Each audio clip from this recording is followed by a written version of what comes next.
Baik, Bapak Ibu sekalian, Assalamualaikum warahmatullahi wabarakatuh. Alhamdulillahilladzi bini'matihi tatimmus shalihat, alladzi anzalas sakinata fi qulubil mu'minin liyazdadu imanan ma'a imanihim. Asyhadu an la ilaha illallah wahdahu la syarikalah wa asyhadu anna Muhammadan abduhu wa rasuluh. Allahumma shalli ala Muhammad wa ala ali Muhammad. Alhamdulillah kita bersyukur kepada Allah, kita terima kasih kepada Allah yang telah memberikan kita sehat pada pagi hari ini, yang telah memberikan kita kesempatan hidup, yang telah memberikan kita iman sehingga kita bisa berkumpul pada pagi hari ini dalam mengikuti kajian-kajian sebagaimana biasa setiap hari Senin pagi. Insya Allah pagi hari ini kita bersama dengan Ustadz Saiful Akib yang judulnya menarik banget ini syarat masuk surga, dan karena ini tujuan kita, Hmm. apakah kita sudah memenuhi syarat apa belum gitu nih, dan apa yang harus kita siapkan supaya syarat-syarat itu bisa kita penuhin barangkali ya, selain dari kita Islam tentunya ya. Kalau kita nggak Islam kita pasti nggak masuk surga. Baik, Bapak Ibu sekalian, sama-sama kita mulai acara kita dengan berserah diri kepada Allah. Sama-sama kita siapkan semua perangkat-perangkat yang diperlukan untuk mencatat semua-semua yang kita perlukan, apa yang disampaikan Ustadz nanti. Baik, sama-sama kita mulai acara kita dengan sama-sama baca basmalah. Bismillahirrahmanirrahim. Bismillahirrahmanirrahim. Kepada Ustadz kami persilakan Ustadz. Baik, terima kasih Pak Mazhar. Bismillahirrahmanirrahim. Assalamualaikum warahmatullahi wabarakatuh. Waalaikumsalam warahmatullahi wabarakatuh. Alhamdulillahirabbil alamin. Asyhadu an la ilaha illallah wahdahu la syarikalah ilahul haqqul mubin. Wa asyhadu anna Muhammadan abduhu wa rasuluh al-mab'us rahmatan lil alamin. Allahumma salli wa sallim wa barik ala nabiyyina Muhammadin wa ala alihi wa sahbihi ajma'in. Wa qala rabbi israh li sadri wa yassir li amri wahlul 'uqdatam min lisani yafqahu qawli. Amin ya rabbal alamin. Bapak-bapak, ibu-ibu, hadirin hadirat peserta taklim KHI yang rahmat Allah SWT, HKI. HKI gitu. HKI karena ada hukum KHI yaitu Husnul Khotimah Institute, yang kita berharap semoga senantiasa betul-betul ya institut ini membimbing kita, mengajarkan kita untuk bisa menjadi husnul khotimah dan kelak masuk surga bersama-sama nanti. Amin ya rabbal Amin ya alamin. Allah. Salawat dan salam semoga senantiasa tercurah pada Nabi besar Muhammad SAW, uswatuna wa qudwatuna, teladan bagi kita semua, yang kita berharap mampu berkudwah pada beliau agar kita layak menjadi umat yang berhak mendapat syafaatnya uzma. Bapak jamaah rahimakumullah, tema kita hari ini berkaitan dengan syarat masuk surga, baik yang bersifat umum atau yang bersifat khusus, bahkan yang bersifat istimewa sebagai kesimpulannya. Nah, kenapa hal ini perlu kita renungkan kembali? Karena kita tahu bahwasanya segala sesuatu yang mahal dan baik itu biasanya syaratnya pun akan menjadi mahal dan juga jadi sulit diterapkan. Contoh umpamanya kita ingin menjadi orang terpilih di satu tempat, maka syaratnya banyak. Harus lebih dari yang lainnya. Begitu pula syarat surga ini. Karena surga merupakan kenikmatan abadi yang Allah dalam saat diskusinya dikatakan a'datul ibadah solihin mala ainun ra'at wala udunun sami'at wala khotor ala qalbil bashar. Jadi kenikmatan surga Allah sudah persiapkan bagi hamba-hamba yang soleh itu sebuah kenikmatan yang tidak pernah dipandang oleh mata, tidak pernah didengar oleh telinga konsepnya, bahkan tidak pernah terbersit dalam hati kita sebagai manusia. Jadi sangat luar biasa. Sehingga ini kita katakan bagaimana mendapatkan luar biasa ini, makanya kita lihat Rasul kita Muhammad SAW mendapat peluang khusus dari Rasul dari Allah SWT untuk menempati surga, yaitu satu kamar namanya Al-Wasilah, di mana hal itu tidak akan ditempati oleh orang lain kecuali Rasulullah Muhammad SAW saja. Tapi beliau senantiasa selalu menyatakan dan memberikan motivasi pada kita akan dekat dengan kita semua di surga nanti. Termasuk hadis Nabi masalah keutamaan mendidik atau memelihara anak yatim, kata Rasulullah, ana wa kafilul yatim kahataini fil jannah. Saya bersama orang yang merawat anak yatim, mendidik anak yatim seperti ini di surga nanti. Beliau tunjukkan dua jarinya, antara jari telunjuk dan jari tengah. Telunjuk dan tengah walaupun berdempetan tapi tingginya nggak sama gitu. Gitu maksudnya. Walaupun dempet tapi nggak sama sebenarnya. Coba ada nggak yang sama jari tengah dengan jari telunjuk? Nah, ini isyarat Rasulullah memberikan isyarat tanda seperti itu. Kenapa beliau berikan tunjuk tangan dan tengah ini? Kok bukan jempol dengan telunjuk? Gitu. Karena kalau jempol telunjuk agak jauh jaraknya. Sementara kalau telunjuk dan tengah ini dempet jaraknya. Maksudnya kita akan bersama-sama di surga nanti walaupun kelasnya beda. Gitu. Ini kita katakan bagaimana ketika Allah berikan kesempatan pada kita menjadi umat Muhammad dan kelak kita bisa surga bersama beliau nanti. Inilah mungkin latar belakangnya kenapa hidupnya syarat masuk surga, apalagi kita tahu bahwasanya motivasi dasar dalam HKI ini adalah bagaimana kita berharap menjadi ahli-ahli surga semua. Sehingga dengan cara apapun, dengan predikat kita apapun dalam kehidupan sosial, kita semuanya akan menempati surganya Allah SWT itu. Nah, maka kita lihat nanti apa syarat dan yang kita harus tempuh, terutama dalam syarat khusus dan syarat umum ini. Nah, berikutnya tentang dasar syariatnya. Jadi makna kata syarat dulu. Karena cara bahasa kita paham apa ungkapan-ungkapan yang syarat dengan ketentuan syariat. Mana dari kata syarat? Syarat adalah ketentuan dari sesuatu untuk mendapatkan sesuatu tertentu. Dan dia bukan bagian dari sesuatu itu. Nah, oleh karena itu kalau kita bicara syarat-syarat surga, apa yang kita kerjakan bukan bagian dari surga. Dia di luar surga, tapi mengantarkan kita untuk masuk surga. Nah, ini kita mengenai syarat tentang surga ini di luar dari surga itu sendiri. Karena kalau surga itu sifatnya adalah kenikmatan abadi, kebaikan abadi yang tidak perlu ada upaya lagi di sana. Jadi kalau kita masuk surga nanti, kita nggak perlu sholat lagi, nggak perlu puasa lagi, nggak perlu zakat lagi. Kenapa? Karena syarat ini masuk di sini di luar dari surga itu sendiri, tapi menjadi ketentuan utama untuk kita dapatkan surga itu. Makanya syarat di sini adalah ketentuan dari sesuatu untuk mendapatkan sesuatu tertentu, dan ia bukan bagian dari sesuatu itu. Nah, yang kemudian kedua, syarat umum masuk surga itu apa? Adalah rukun iman dan rukun Islam dengan segala rangkaiannya. Dan saya yakin bahwasanya kita semuanya ini sudah memenuhi syarat umum ini. Rukun Islam sudah kita penuhi. Walaupun ketika mungkin yang kelima haji, belum haji, sudah ada niat haji itu. Rukun Islam, rukun iman pun begitu. Kita lengkapi 6 rukun iman tersebut. Berarti kita ini secara umum sudah berhak untuk mendapatkan surganya Allah SWT. Adapun syarat yang khusus, nah ini yang mungkin ada sebagian kita yang belum maksimal menetapkan atau melakukan syarat khusus ini. Itu 3 hal. Pertama Islam, kedua salat, ketiga jihad fisabilillah. Walaupun cara filosofis semua kita sudah melakukan seperti ini. Contoh Islam, artinya berserah diri kepada Allah Subhanahu wa Ta'ala. Kenapa Islam dengan berserah diri kepada Allah? Karena kita yakin punya setiap kehidupan kita itu tidak ada lain tujuannya hanya untuk mendapat ridha Allah. Makanya ketika kita sebagai seorang muslim lakukan sesuatu, sandarkan kepada Allah SWT itu. Dalam hadis dikatakan kullu amrin dzibalin la yubda'u bil basmalah fahuwa aqta au abtar. Semua perkara hidup kita yang urgen dalam kita ini, kalau kita tidak sandarkan dengan selalu menyebut nama Allah, mengingat Allah, tujuan karena Allah, maka terputus keberkahannya, nanti hilang pahalanya apa yang kita kerjakan. Berarti saat itu kita belum Islam. Karena kita katakan banyak orang berbuat soleh, berbuat kebaikan di dunia ini, tapi karena tujuannya bukan karena Allah, tidak berserah diri kepada Allah, maka dia dicatat sebagai seorang muslim. Karena Islam artinya al-khudu wal inqiyad, al-istislam, berserah diri dalam Islam. Kemudian yang kedua, salat. Kenapa? Hubungan kita, komunikasi langsung pada Allah SWT. Gitu. Sehingga kita katakan kalau kita memang ingin mendapatkan bagian dari kehidupan kita untuk menjadi masuk surga nanti, kita harus mampu komunikasi dengan Allah. Nah, termasuk zikrullah. Karena kata Allah dalam firman-Nya, fazkuruni adzkurkum washkuru wala takfurun. Ingat aku, misalnya aku ingat kalian semua. Syukuri nikmatku, jangan kau ingkari nikmat tersebut.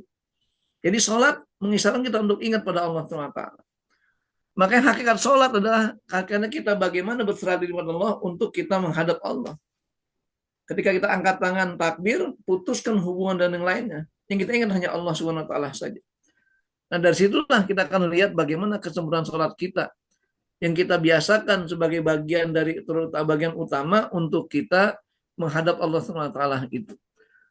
Adapun yang ketiga, jihad fisabilillah sebagai satu kesatuan yang syarat dengan bagaimana menjaga kalimat Allah, menjaga agama Allah agar tetap eksis. Karenanya banyak cara kita masuk pada jalan fisabilillah ini. Di antaranya tolabul ilmi itu fisabilillah.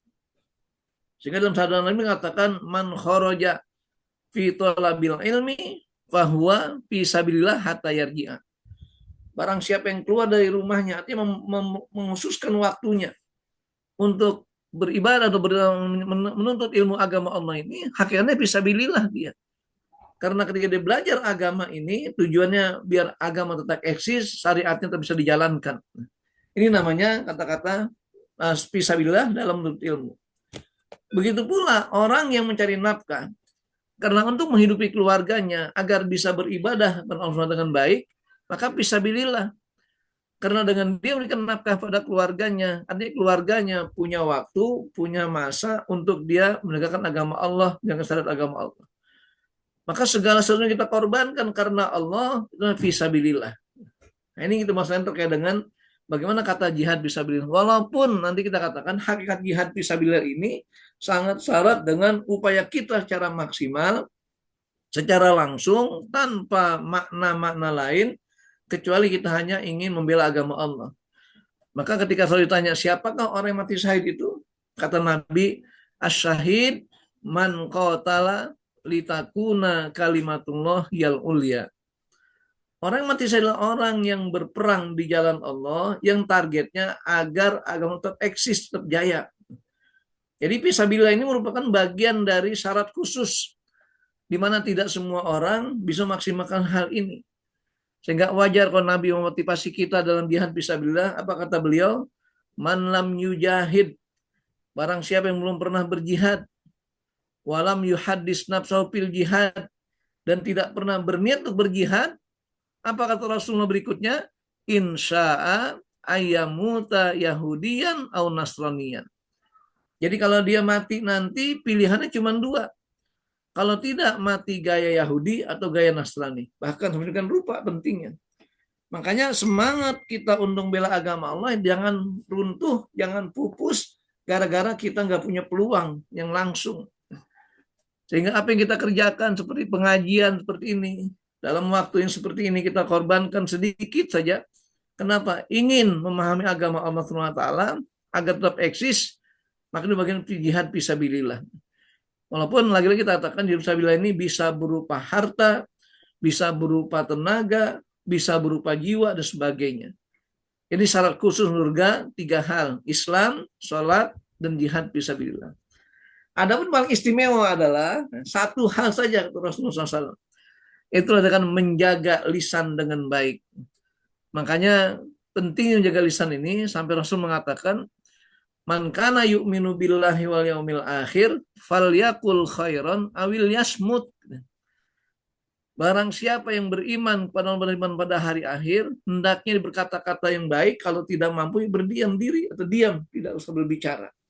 Kenapa? Itulah lisan. Nah, kita lihat bagaimana ketika makna lisan itu sendiri. Di mana pada tubuh kita ini ada 360 persendian. Ternyata yang termuat pada lisan kita tidak kurang dari 120 persendian. Begitu dahsyatnya. Kata orang lisan tak bertulang.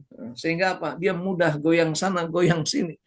Dia mudah ingkar sana, ingkar sini. Dia mudah bohong sana, bohong sini. Kenapa? Karena lisan menjadi syarat istimewa untuk orang bisa masuk surga dengan baik. Dan dapat ridha Allah SWT. Ini kita katakan makna dari kata syarat yang kita maksud dengan 3 atau 2 syarat masuk surga, antara syarat umum, syarat khusus, istimewalah sebagai kesimpulannya ini. Apa dasar syariahnya? Yang pertama dalam surah An-Nazi'at. Ini kita sering baca, bahkan kita sering mungkin ulang-ulang bacaan ini untuk memahami kandungan ayat tersebut dalam upaya kita membebaskan diri pengaruh hawa nafsu untuk masuk surganya Allah Subhanahu wa taala. Apa firman Allah mengatakan di sini? A'udzubillahi minasyaitonirrajim. Wa amman khafa maqama rabbih wa nahan nafsa 'anil hawa fa innal jannata hiyal ma'wa. Kata Allah, wa amman khafa maqama rabbih. Dan adapun mereka-mereka yang takut dengan kedudukan Allah dalam hidupnya. Artinya kita yakini Allah sebagai apa dalam hal ini. Kita takut, kita tunduk, kita patuh pada Allah Taala. Dan yang kedua, wanahan nafsu anil hawa. Dan orang tersebut mampu mengendalikan hawa nafsunya. Sehingga jiwanya tidak terpengaruh dengan hawa nafsunya. Justru sebaliknya, jiwanya bisa mengatur menurunkan hawa nafsunya itu. Ini sebagai syarat namanya. Apa jawab syaratnya? Fa innal jannata hiyal ma'wa. Maka lalu dijawab sama Allah, fa innal jannah, sungguh surgalah yang akan menjadi tempat kembalinya. Kalau tempat kembali berarti sudah abadi kita di situ. Karena tempat kembali beda kalau cuma kita transit saja, kita akan berpindah tempat. Tapi udah fa innal jannata hiyal ma'wa, al ma'wa, tempat yang abadi bagi kita semuanya. Ini terkait dengan bagaimana ketentuan tadi berkaitan bahwa hawa nafsu itu bisa menghalangi kita masuk surga. Maka mana kita mampu melawan hawa nafsu sebagai syarat masuk surganya Allah Subhanahu wa taala itu. Dan yang pertama nih, amman khafa maqama rabbih, kita tahu kedudukan Allah.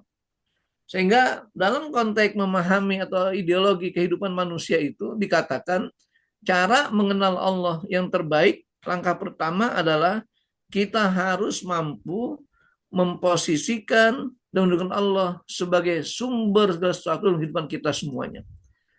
Karena kalau Allah sebagai sumber segala sesuatu, itu namanya paham kata-kata ubudiyatullah. Jadi kita sadar sebagai Allah sebagai rububiyah, sebagai Tuhan pencipta, Tuhan pemilik, sehingga tidak ada yang menciptakan dia, dan dia zat yang maha menciptakan. Makanya sifatnya la awwalalahu wala akhirah.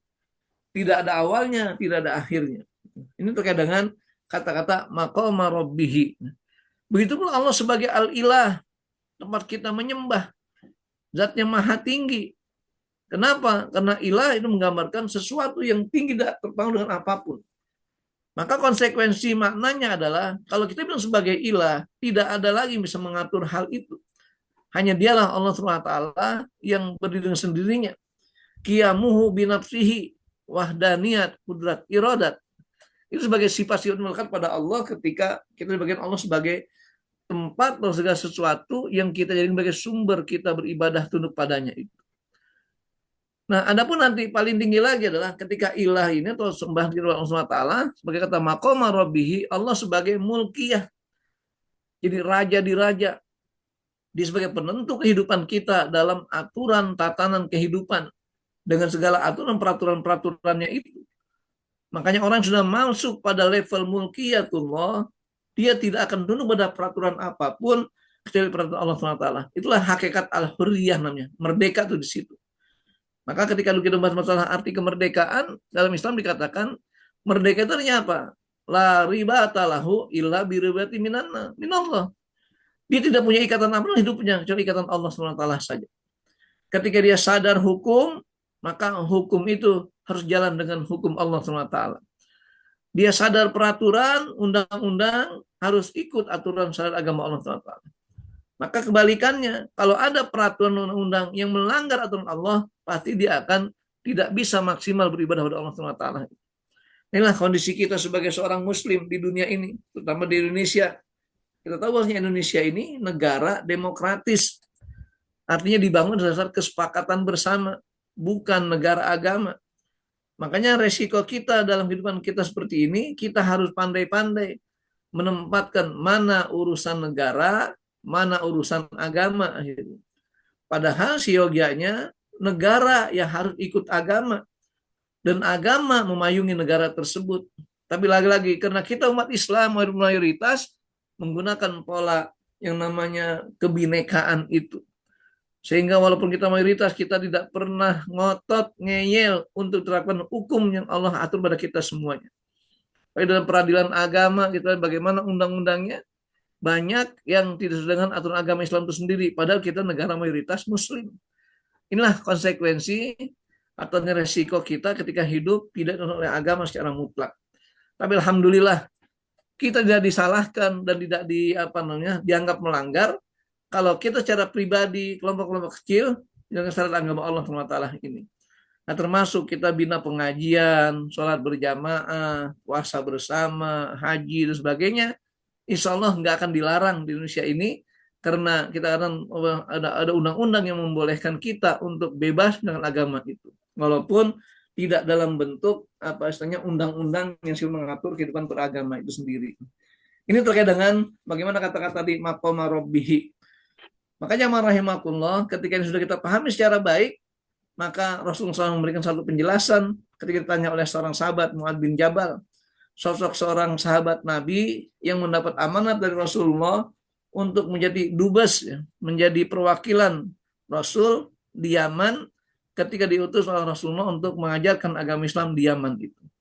Nah, apa kata Mu'adz bin Jabal sini? An Mu'adz bin Jabal radhiyallahu anhu qala, qultu ya Rasulullah, akhbirni bi amalin yudkhiluni al-jannata wa yubaiduni anin nar. Mu'adz berkata, ya Rasul, tunjukkan kepadaku satu amalan, satu perbuatan yang dengan amal tersebut aku akan masuk surga dan aku akan juga dibebaskan dari segala api neraka. Apa kata Rasulullah jawabannya? Qala laqad sa'alta an azimin. Sungguh kau telah menanyakan hal-hal yang sangat agung, sangat penting. Tapi kata Rasulullah, wa innahu la yasirun ala man yasarahullah ta'ala. Tapi itu menjadi ringan dilakukan perbuatan tersebut bagi mereka yang dapat keringanan dari Allah SWT tersebut.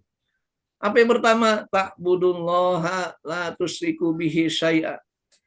Engkau harus menyembah Allah dengan catatan tidak menyekutukannya dengan suatu apapun. Wa tuqimus shalah, kau tegakkan salat. Wa tu'tiyaz zakah, kau tunaikan zakat. Wa tasumu Ramadan, kau berpuasa Ramadan. Wa tahujjul bait, dan kalau ibadah haji ke tanah suci. Kemudian pertanyaan summa qala ala adulluka ala abwabil khair. Rasul menawarkan lagi pada Mu'adz bin Jabal, kau akan tunjukkan pada bab-bab atau pintu-pintu kebaikan. Maka dijawab juga dikatakan as-shaumu junnah was-shadaqatu tutfi'ul khati'ah kama yutfi'un mal annar. Salat adalah, puasa adalah sebagai junnah, sebagai tameng bagi kita semuanya untuk pengendalian hawa nafsu.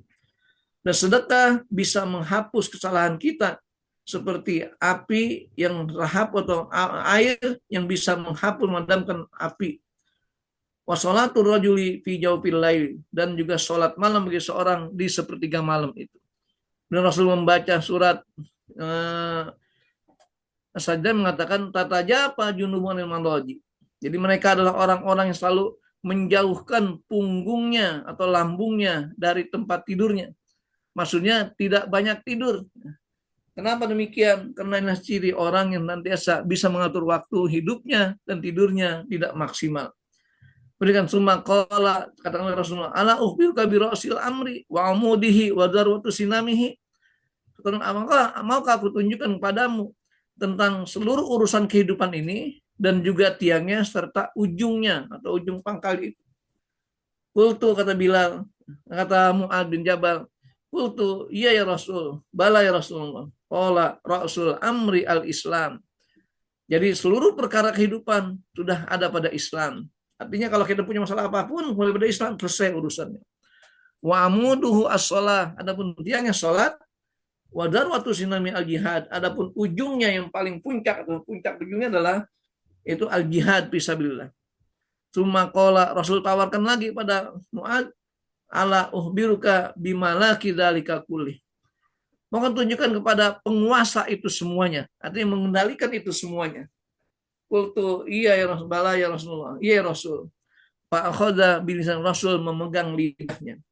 Kemudian berkata, kufa alaika hadza, hati-hati dengan hal ini. Artinya cukupkan dengan apa yang aku pegang ini. Qultu, maka Mu'adz berkata, ya Rasulullah, ya Nabi Allah, wa inna lamu'akhadzuna biman taqulun, apakah kami akan atau kita akan disiksa dengan apa yang kita ucapkan? Faqala sakulat ka ummuk, artinya demi kebaikan ibumu. Wa hal yakubun nasu finnari ala wujuhim aw qala ala manakhirihim, apakah manusia akan dijerumuskan neraka dalam badan tersungkur mukanya itu semua terjadi atau illa hasaidu, itu semuanya hasil dari usaha lidahnya itu sendiri. Ini artinya dari bagaimana terjemahan hadis tersebut. Silakan baca sendiri terjemahannya. Artinya yang saya sampaikan tadi, bagaimana ketika hadis ini memberikan isyarat pada kita semua bahwa banyak masalah-masalah yang syarat dengan menjaga lidah itu. Makanya di sini di akhir katakan, alangkah sedihnya ibumu kehilanganmu, wahai Mu'adz. Bukankah manusia itu lemparkan ke dalam neraka dengan wajah tersungkur? Tidak lain semua disebabkan karena hasil atau panen dari lidah-lidahmu itu sendiri. Inilah jamaah rahimakumullah tentang dasar syariahnya ketika bicara syarat untuk masuk surga dan mendapat ridha Allah Subhanahu wa taala. Apa pelajaran hadis yang di atas kita baca tadi? Yang pertama, kebiasaan para sahabat Nabi selalu minta arahan kepada Rasulullah sebelum berbuat sesuatu. Ini kita salah satu kecerdasan para sahabat Nabi. Mereka itu betul-betul haus dengan pengetahuan, haus dengan cara-cara amal yang benar. Karena di antara mereka ada Rasulullah SAW, maka selalu mereka bertanya kepada Rasulullah SAW. Kenapa demikian? Karena Allah sudah memberikan isyarat pada kita sebagai seorang yang beriman. Kalau yang berbuat sesuatu, dia bertanya kalau kita nggak tahu. Maka dalam firman-Nya, Pas'alu ahla zikri in kuntum la ta'lamun. Tanyalah orang yang ngerti, yang paham tentang ilmu tersebut, kalau kita tidak mengerti sesuatu. Sehingga lagi-lagi Allah dalam hal ini tidak menggambarkan kata pas'alu ahlal ilmi, tapi ahla zikri. Karena perbedaan yang mendasar antara ahlu zikri dan ahlal ilmi adalah, kalau ahlul ilmi sekedar paham kaidah-kaidah hukum, tahu cara-caranya saja, tapi belum tentu mengerjakan hal seperti itu. Tapi kalau ahlu zikri, mereka menanamkan ilmunya sebagai lahan. Ahlul ilmi ketika sholat, dia hanya mengikuti ketentuan sholat yang dasar-dasar saja. Yang penting dia tahu mana yang rukun, mana yang wajib, mana yang sunnah. Kalau zikri, dia resapi dalam hatinya. Ketika dia sholat, takbir mengisyaratkan dia menganggap Allah semua dan segala sesuatunya itu. Sehingga selain Allah nggak ada artinya. Makanya orang sudah masuk level ahlu zikri dalam sholatnya, ketika takbir saja sudah putus hubungan dengan dunia. Nah, kira-kira kita masuk golongan mana ini? Apa kita masih termasuk ahlul ilmi atau ahlu zikri? Makanya lihat dalam ayat yang mengatakan tentang perbedaan orang yang berilmu, ukurannya lah ketika mereka ingat pada Allah. Dalam ayat dikatakan, Qul hal yastawil ladzina ya'lamuna wal ladzina la ya'lamun. Katakan di Muhammad, manusia tidak sama antara orang yang berilmu dan yang tidak berilmu. Kenapa? Karena Allah mengatakan innama yatadzakaru ulul albab. Sesungguhnya mereka yang pandai mengingat Allah adalah mereka yang masuk dari ulul albab. Siapa itu ulul albab? Alladzina yazkurunallaha qiyaman wa qu'udan wa ala junubihim wa yatafakkaruna fi khalqis samawati wal ardh rabbana ma khalaqta hadza batila. Jadi ilmunya bukan sebatas konsumsi pengetahuan, konsumsi akal belaka, tapi ilmunya sudah masuk pada level kesadaran dalam hati. Dia berbuat, ingat apa yang dia perbuat semata-mata karena ingat pada Allah SWT. Ketika dia bersedekah, sandarannya dia hanya mencari ridha Allah SWT. Ketika dia menolong orang, hakikatnya dalam rangka menjalankan perintah Allah. Karena dalam hadis pun dikatakan bahwasanya wallahu fi aunil abdi maka nal abdu fi auni akhihi.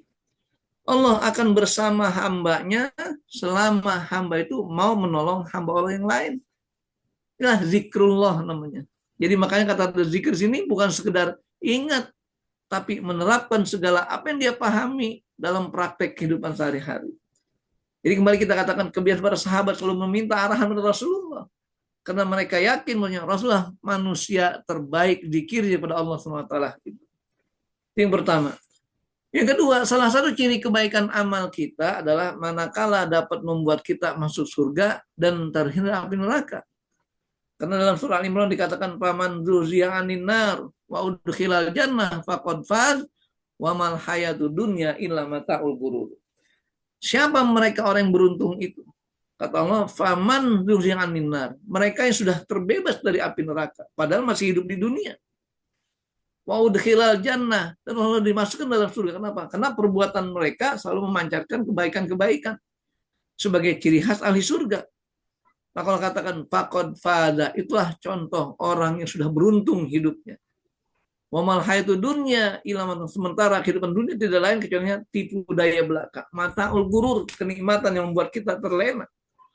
Sehingga banyak ketika kita bicara masalah dunia ini, lagi-lagi banyak perbedaan-perbedaan pendapat. Bahkan ada sebuah nasihat kemarin itu saya dapatkan, orang atau para ulama, para tokoh tidak akan berbeda pendapat, tidak akan ribut kecuali urusan dunia saja.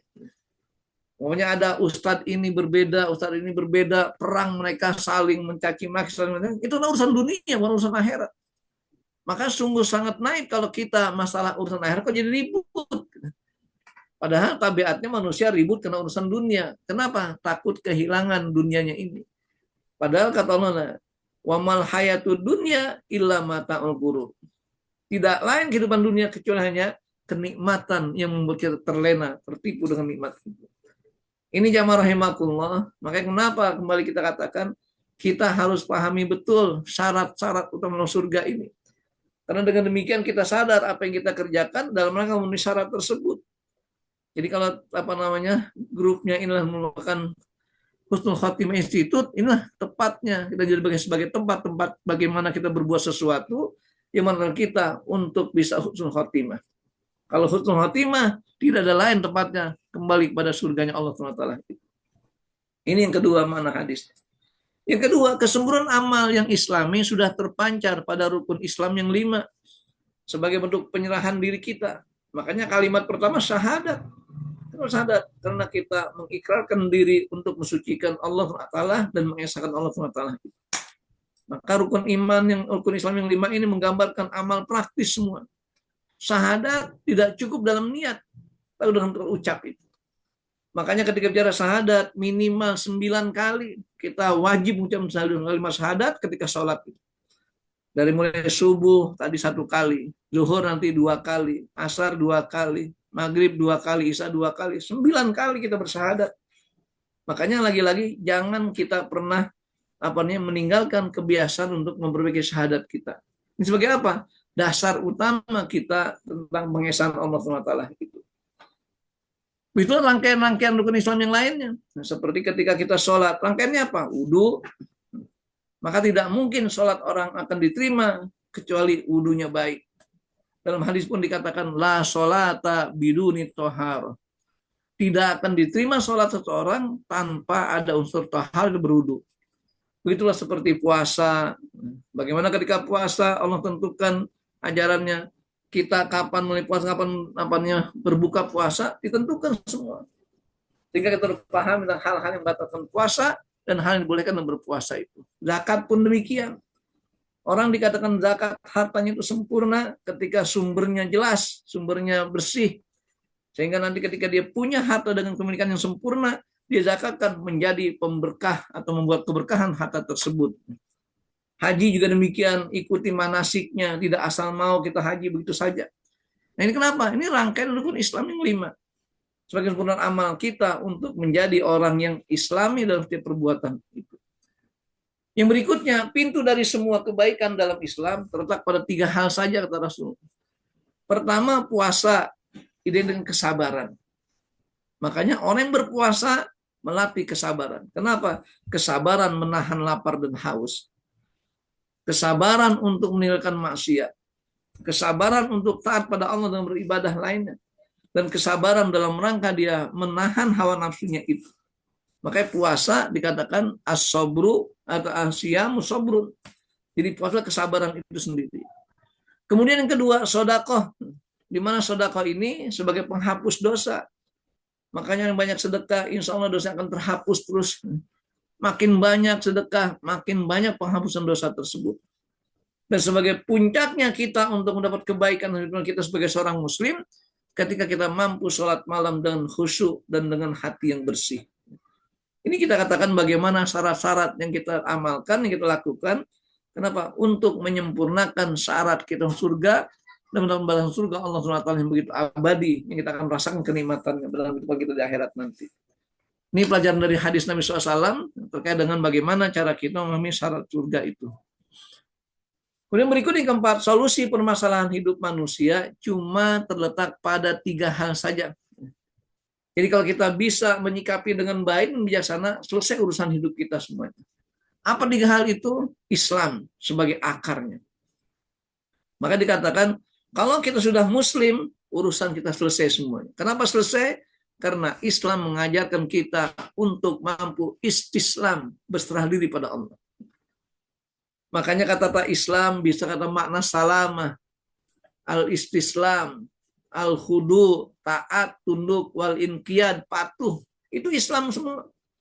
Orang ketika beribadah kepada Allah, kalau tidak Islam nggak akan bisa. Makanya semua nabi misinya sama, wa ana minal muslimin. Kenapa? Islam sebagai akar persoalan hidup kita semuanya. Kemudian sholat fardu sebagai tiangnya. Nah, kalau kita membangun bangunan yang nggak kokoh, maka akan goyang. Nah, begitu pula kita, ketika sholat yang nggak maksimal, akan goyang amal yang lainnya. Walaupun seringkali banyak pertanyaan, kalau bulan Ramadan terutama. Orang rajin puasa, 1 bulan, bahkan 30 hari dia berpuasa. Ternyata sholatnya nggak benar, nggak bisa sempurna. Ibaratnya, dia bangun atap tanpa tiang, kena angin, habis sudah. Nah, tiang yang kokoh itu. Kalau tiang kokoh, berarti pondasi pun kuat juga. Makanya sebaik-baik sholat, yang dihadapkan dirinya hanya kepada Allah sebagai bentuk tauhidnya itu. Kenapa ada kata takbiratul ihram? Karena dengan mengagungkan Allah dalam takbiratul ihram itu, memutus hubungan dengan dunia semuanya itu. Sholat harus sebagai tiang. Jihad fisabilillah sebagai puncak tertinggi dari pengabdian dia pada Allah dan upaya membela agama Allah. Maka Nabi pernah ditanya dalam hal ini oleh sahabat, dikatakan, Sa'altu Nabi SAW, ayul amali ahabu ilallah. Aku bertanya kepada Rasulullah tentang ayul amali ahabu ilallah. Amal apa yang sangat disenangi sama Allah? Apa kata Rasulullah? Qala as-sholatu ala waktiha. Sholat tepat waktu. Pertanyaan adalah terkait dengan sholat ini, bagaimana makna sholat tepat waktu? Ulama berbeda pendapat. Ada yang mengatakan tepat waktu selama durasi waktunya ada di situ. Contoh zuhur, dari mulai jam 12 kurang seperempat namanya, sampai jam 3. Ini waktu zuhur semua. Maka sebagian mengatakan itu tepat waktu semua kita sholat. Tapi hadis lain mengatakan afdhalus sholat ala awali waktiha. Sebaik-baik sholat di awal waktu, nah baru harus awal-awal. Apa ukuran awalnya? Ketika masuk waktu sholat, kumandang azan, awal waktu namanya. Ini terkait dengan kata-kata as-sholat ala waktiha. Yang kedua, qala tsumma ayun, amal apa lagi? Yang Allah cintai, Allah senangi hal ini. Qala birru walidain, berbakti pada kedua orang tua. Sebagai apa? Sebagai konsekuensi logis kita sebagai hamba Allah yang diciptakan di dunia melalui orang tua. Maka dikatakan orang sebagai sabab di mana Allah ciptakan kita dari orang tua itu. Makanya yang namanya nasab itu nggak ada kata putus hubungan nasab. Kenapa? Karena mereka lah yang melahirkan kita di dunia ini. Artinya jalan kita menuju ridha Allah lewat jalur orang tua. Ada sebuah mengatakan ridhol walidain, ridhollah fi ridhol walidain. Keridhaan Allah dengan keridhaan orang tua tersebut. Kemudian yang ketiga, summa ayun, apalagi berikutnya. Qala al-jihad fi sabilillah. Ini kita sudah masuk pada tataran yang terkait bagaimana menegakkan agama Allah Taala itu. Nah, dalam dunia dakwah, makna ini dibedakan secara eksplisit. Contohnya, kata jihad fi sabilillah memang hukumnya fardu kifayah bagi umat Islam secara menyeluruh. Tapi bagi mereka yang sudah masuk dalam dunia dakwah, jihad ini menjadi fardu ain. Kenapa? Dia sudah mengikrarkan untuk ikut dalam percaturan seperti itu. Maka kita pun bisa mengatakan kalau kita punya peluang untuk membela agama Allah, tapi tidak laksanakan, itu dosa bagi kita. Kenapa? Dia punya peluang, punya kesempatan, punya fasilitas, kok nggak dijalankan? Kalau dia sebagai penonton di lapangan, bagi dia fardu kifayah saja. Ketika ada orang yang turun tangan hal itu, bebas semuanya. Artinya dari tanggung jawab itu semuanya. Jadi katakanlah summa ayun di sini menggambarkan peringkat berikutnya yang lebih besar lagi. Itu al-jihad fisabilillah. Ya rahimakumullah. Kemudian berikutnya makna yang kelima, kekuatan manusia dalam menjaga kesolehan dirinya terletak pada masalah menjaga lidah. Ini fungsi utama dasarnya. Kenapa? Hal ini terbukti pada hadis di atas, di mana manusia bisa masuk neraka karena pengaruh lidahnya. Salah kita berucap saja bisa menyebabkan pada akibat yang fatal. Dan mereka akan dikumpulkan bersama-sama dalam keadaan muka tersungkur dan lidah yang menyelet gara-gara apa? Pengaruh lidahnya itu. Bahkan di dunia saja pengaruh lidah sangat berbahaya. Sehingga ada patah Arab mengatakan al-lisan zu sujunin. Lidah itu punya kapling di penjara. Punya kapling di tempat siksaan. Kenapa? Karena lidah ini. Memang kita kan lidah tidak bertulang gitu. Kenapa? Karena kalau lidah bertulang, kita nggak bisa berbuat apapun, bisa ngomong apapun, karena akan kaku. Namun dengan lidah bertulang, lidah itu rupanya lidah punya kandungan saraf dan juga persendian yang jumlahnya tidak kurang dari 120 persendian. Padahal pada tubuh kita jumlahnya hanya 360 persendian. Tapi di lidah 120 persendian. Itu kata Imam Mujahid ketika menafsirkan tentang bagaimana hadis Nabi tentang bagaimana kita menjaga lidah itu, di situ pentingnya. Makanya al-lisan sujudin, dan dia sebagai syarat istimewa orang masuk surga. Ini jamaah rahimakumullah terkait dengan bagaimana cara kita memahami hadis-hadis di atas tadi terkait dengan makna yang terkandung dalam rangka menyikapi masalah syarat umum dan syarat khusus kita masuk surga. Allah jamin kita akan menjadi orang yang akan masuk ke surga tersebut. Sebelum kita lanjutkan, biar tidak monoton, kita buka dulu termin diskusi biar semuanya pada tidak ngantuk gitu. Silakan, Baik, Pak. silakan Bapak Ibu yang ingin memperdalam, nanti biar disambung lagi setelah itu. Ya. Ini Terima Ustaz kasih Pak syaratnya. Mazwar. Ya, Mohon silakan. izin tanya. Ya, Terima kasih waktunya. Assalamualaikum warahmatullahi wabarakatuh. Waalaikumsalam. Ini Pak Ustadz, mengenai jihad itu kan kita sering ya. Ya. Yang semacam apa yang kita bisa jihad ini dengan kondisi kita yang biasa-biasa, tidak punya yang kata Pak Ustadz ada powernya, ada kekuatan, ada kesempatan untuk berjihad. Ya. Ya istilahnya kita ibu rumah tangga dengan jihad fisabilillah ya zaman Rasul memang jihad itu berperang. Nah kalau kita ini apakah di sekitar kita yang kita lakukan tiap hari di kesibukan sebagai ibu rumah tangga itu jika diniatkan untuk berjihad kira-kira yang bentuknya macam apa gitu? yang jihad yang paling Ya. kayaknya kalau kepengen jihad gitu yang bagaimana gitu, mohon pencerahannya Pak Ustadz. Terima kasih. Alhamdulillah. Saya langsung jawab ya. Jadi gini Bu. langsung Ustaz. Pertama hadis tadi kata sudah ungkapkan kata Nabi apa? Man lam yujahid. Barang siapa yang belum pernah berjihad secara praktis. Walam yuhadis nafsu dan tidak pernah niat untuk berjihad. Ini Ibu udah punya niat nih. Niat untuk berjihad. Sehingga kata Rasulullah apa? Insya'a ayyamuta Yahudin. Kalau dia mati, pilihannya cuma dua saja nih. Pertama, mati gaya Yahudi. Kedua, gaya Nasrani. Nggak masuk kategori gaya Islam. Gara-gara apa? Nggak punya semangat berjihad. Nah, ini siapa mereka? Boleh kita tafsirkan, kita jelaskan secara praktis. Karena tadi mana jihad tadi apa? Prinsipnya li'ila'i kalimatillah. Untuk menegakkan agama Allah. Apa bentuk agama Allah? Macam-macam. Syariat agama Allah.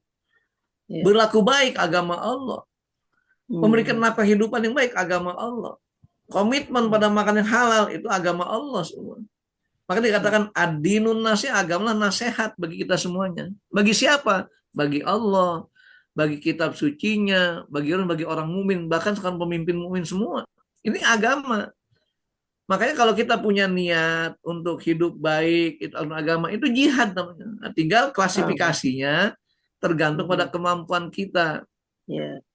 Orang yang punya peluang di pemerintahan, namanya, dia punya jabatan, dia punya kedudukan, apa jihadnya? Tegakkan itu kebaikan di situ. Dia punya potensi bikin undang-undang, tegakkan undang-undang yang bisa membuat orang jadi baik. Jangan sebaliknya. Undang-undang dibuat untuk menyiksa manusia, untuk itu artinya dia tidak bisa bilillah. Seorang ibu apa tanggung jawab jihadnya? Mendidik anaknya, mengatur anaknya. Itu jihad fisabilillah juga.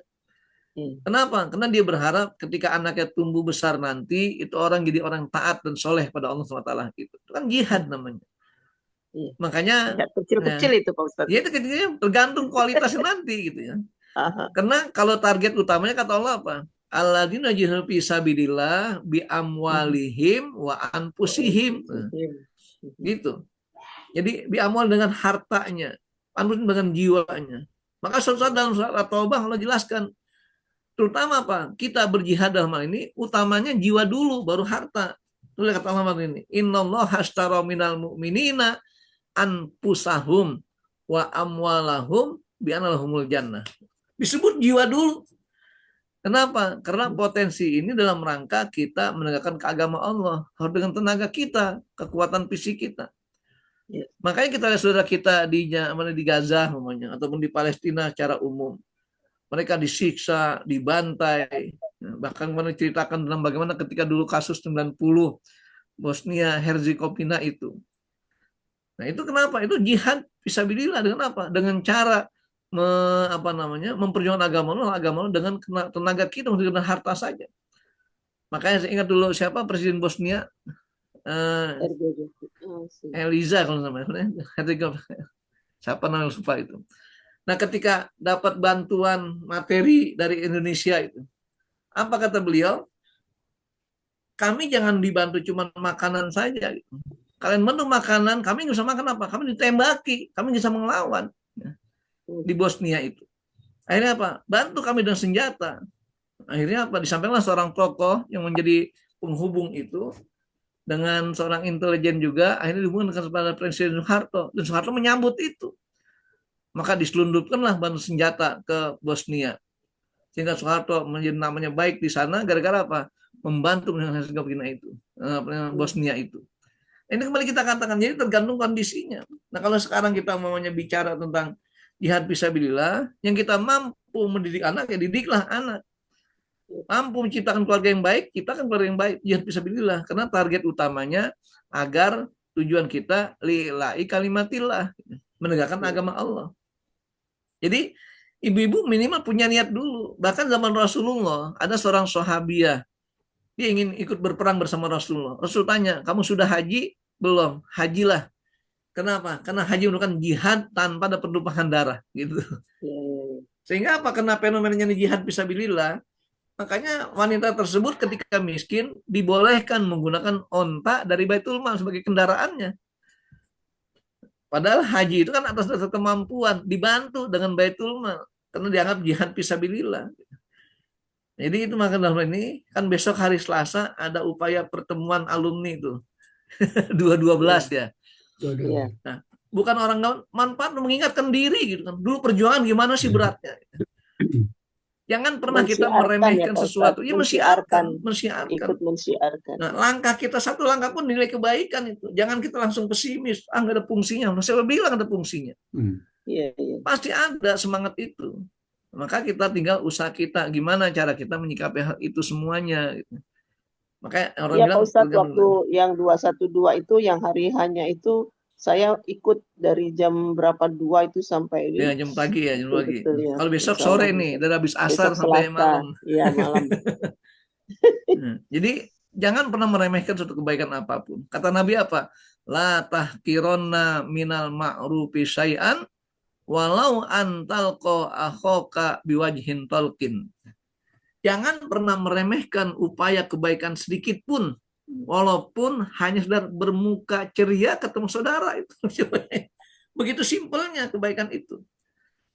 Makanya jangan pernah kita meremehkan sesuatu. Yang penting tadi motivasinya untuk apa. Kalau lillahi ta'ala, maka buatlah sesuatu peraturan, ya, syarat-syarat yang tidak melanggar aturan Allah. Makanya ketika ada perkumpulan, pertemuan, telah dan demo secara bahasa kasarnya itu, jangan merusak lingkungan, jangan misalnya membuat kezaliman orang lain sebagainya, nggak boleh urakan. Nah beda kalau orang memang demonya urakan, itu bukan fisabilillah namanya, fisabilit togut, fisabilit syaiton, jadi gitu. Jadi intinya alhamdulillah Bu Yeni sudah punya niat untuk jihad, itu bagian dari kebaikan. Nanti kalau mati pilihannya bisa lewat kapling ketiga. Jadi gaya Islam, gaya para mujahid, gaya fisabilillah. Saya kira itu ya. Ya, terima kasih Pak Ustadz. Baik, Baik. silakan lanjutnya. Baik, silakan yang lain. Ustadz, ini kan ada syarat umum, syarat khusus, dan syarat istimewa ya. Eh, tentunya ini harus keseluruhan ya Ustadz. Dia udah syarat umum, syarat khusus dipenuhin, tapi kalau dia nggak bisa jaga lidah, itu nggak bisa masuk surga gitu ya Ya Ustadz. sulit Jadi juga. harus keseluruhan. Keseluruhan. Makanya kita katakan sekarang kita masuk ke level mana ini gitu ya. Apakah kita masih sebagai kelompok umum? Kalau umum mereka kan lebih banyak komunitasnya. Atau sudah masuk kelompok khusus, sudah mulai ada apa namanya penyaringan. Apa kelompok istimewa? Itu nggak ada yang lain. Kita aja sendiri aja yang lebih istimewa di situ. Makanya kalau kita mampu semuanya, alhamdulillah kita orang yang sempurna di situ. Ini terkait dengan bagaimana ketika syarat masuk surga itu harus kita bangun bersama-sama, saling menasehati dan mengingatkan. Jadi kan kita lihat ke Al-Asr, Allah jelaskan apa? Wal asr innal insana lafi khusr. Demi masa kata Allah. Sesungguhnya manusia ini alamnya merugi semua berarti tanpa kecuali itu. Tapi muncul dispensasi. Kata Allah Pak, illal ladzina amanu wa amilus solihat, baru berikutnya watawasau bil haq watawasau bis sabr. Ternyata untuk jadi orang soleh itu enggak cukup sendirian. Kita harus punya komunitas, punya saudara, punya tetangga teman yang saling menasehati, tawasau. Ini sekarang bagian tawasau, jangan dikira yang menyampaikan lebih baik belum tentu. Tawasau namanya. Artinya apa? Kita saling mengingatkan, saling menyadarkan diri. Makanya sekarang kadang-kadang di tingkat anak-anak, biasanya anak-anak TK gitu ya. Kadang anak TK itu lebih mendengar perkataan gurunya ketimbang perkataan orang tuanya. Kenapa? Karena mereka masih mencari idola dalam hidupnya. Dikit-dikit kata bu guru kan begini, kata bu guru kan begini. Jadi nggak pernah bilang kata ibu, kata ayah gitu. Kenapa? Karena mereka merasa udah terbina dengan ayah ibunya udah biasa. Makanya akan menjadi hal istimewa kalau dikit-dikit anak bilang kata ayahnya, kata ibunya itu. Jadi pengaruh itu sangat kuat pada anak tersebut. Intinya jamaah rahimakumullah, jadi ketika rasa tersebut memang seyoginya kita semuanya miliki. Walaupun ada tahapan-tahapannya. Makanya gimana tahapan? Yang umum harus sempurnakan dulu. Gak mungkin orang langsung maksud syarat istimewa sebelum dilalui syarat umum, syarat khusus gitu ya. Dia ingin menyampaikan cara istimewa. Pokoknya saya jaga lidah saya, tapi ibadahnya nggak benar ya, nggak bisa juga gitu. Orangnya memang baik, nggak pernah ngomong, nggak pernah nyakiti orang, kalau ngomong banyak hikmahnya, tapi sholat nggak mau. Ini jangan jadi orang muslim sebenarnya, gitu. Sulit itu tahapannya. Maka saya sampaikan kenapa saya di awal judulnya 2 syarat yang utamanya khusus ini yang saya istimewa itu sebagai kesimpulannya. Gitu. Kalau 2 sudah dilaksanakan, yang umum sudah kita terapkan, yang khusus sudah terapkan, maka tinggal istimewanya sebagai prestige kita di hadapan Allah SWT. Makanya betul kata Rasul tadi apa? Man kana yu'minu billahi wal yawmal akhir falyakul khairon awil yasmut. Bahkan dalam rangkaian penafsiran hadis tersebut oleh Imam Ghazali katakan as-sumtu hikmah. Diam itu mengandung makna yang banyak gitu, yang baik. Makanya kalau kita nggak bisa jaga lidah, baik diam aja. Kadang ada orang pendiam, sekali ngomong nyakitin, nah lain juga. Jadi ibaratnya bahasanya ketus gitu. Orangnya pendiam, tapi sekali ngomong menyakitkan. Makanya ada kaedah-kaedah masalah bicara itu banyak macamnya. Biasanya perempuan lebih banyak daripada laki-laki. Jadi kalau laki-laki ngomong 1000 kata, perempuan bisa 2000 kata. Itu kebiasaan, tabiat. Jadi itu Bu ya. Jadi insya Allah mudah-mudahan terarah kita. Pak Abdul Syukur kayaknya, silakan Pak Abdul Syukur mau nanya nih. Oh iya. Mikrofonnya Pak. Pak Abdul Syukur mikrofonnya mic-nya belum hidup Pak Abdul Syukur. Di dalam syarat umum itu kan termasuk rukun Islam ya. Terus itu kan di dalamnya ada zakat. Orang yang hartanya belum bersih kan juga tadi belum bisa masuk ke situ kan, ke surga kan. Nah bagaimana kalau ada orang begini ini jadi ke zakat nih Pak. orang itu mempunyai misalnya saja orang punya rumah dikontrak itu, kemudian hasil kontraknya itu untuk penghidupannya hari-hari. Iya. Ya, kehidupan hari-hari. Tapi dia ingin hibahkan kepada anaknya. Nah, apakah bisa dihibahkan hanya rumahnya saja yang dikontrak itu, tapi hasilnya tidak masuk dalam hibah itu, nanti untuk bekal kehidupan hari-hari. Apakah bisa seperti itu, Pak? Iya, baik. Terima kasih. Terima kasih. Ini yang kita katakan, kita ini kadang, mohon maaf yang saya tidak menyinggung gitu. Maaf. Kita ini kadang-kadang orang yang berbuat sesuatu selalu setengah-setengah. Yang kenapa? Karena kurang pemahaman. Yang namanya hibah itu cash and carry, ingat ya. Hibah cash and carry apa? Hak milik pindah otomatis, itu hibah namanya. Nah, diuji kita, mau nggak hibah? Laksanakan, putus sudah hubungan yang lainnya. Itu pertama. Yang kedua, kita harus bedakan antara hibah dengan wasiat. Kalau wasiat seharusnya kalau kita meninggal baru dimiliki. Akhirnya apa? Makanya kenapa di KHI itu, bukan HK ini, di KHI, Undang-Undang KHI itu, kok ada istilah kata hibah wasiat? Karena keterlibatan kita untuk membedakan dua hal ini. Sehingga apa? Jadi rancu semuanya itu. Padahal dalam Islam bedakan. Kalau hibah diuji kesadaran kita. Kalau memang kalian rela dengan melepaskan hak, udah lepaskan. Jangan pikir-pikir panjang. Ini cerita sedikit, Pak. Dulu saya pernah diamanatkan untuk ngurus zakat sebuah yayasan. Akhirnya apa? Saya hitung kain yayasan itu. Sekian persen. Ya, kalau misalnya 2,5%, sekian ratus juta. Akhirnya saya bilang, dari sekian miliar harta yayasan, dia bilang, Pak, zakatnya sekitar 75 juta. Dia bilang, ya udah, nggak apa-apa, nanti yang ngurus bendahara yayasan. Jangan bendahara yayasan lagi, saya bilang, keluarkan dulu yayasan itu. Jadi artinya setengah-setengah kesadarannya. Karena yang zakat itu bukan milik pemilik harta yayasan lagi, itu di luar dari itu, namanya zakat, harta yang dikeluarkan. Nah, sama dengan hibah. Kita pengen hibah, keluar berikan sudah, namanya hibah begitu. Adapun hibah orang pada anak itu namanya dia boleh tarik kembali kalau anaknya tidak bisa menggunakan harta tersebut.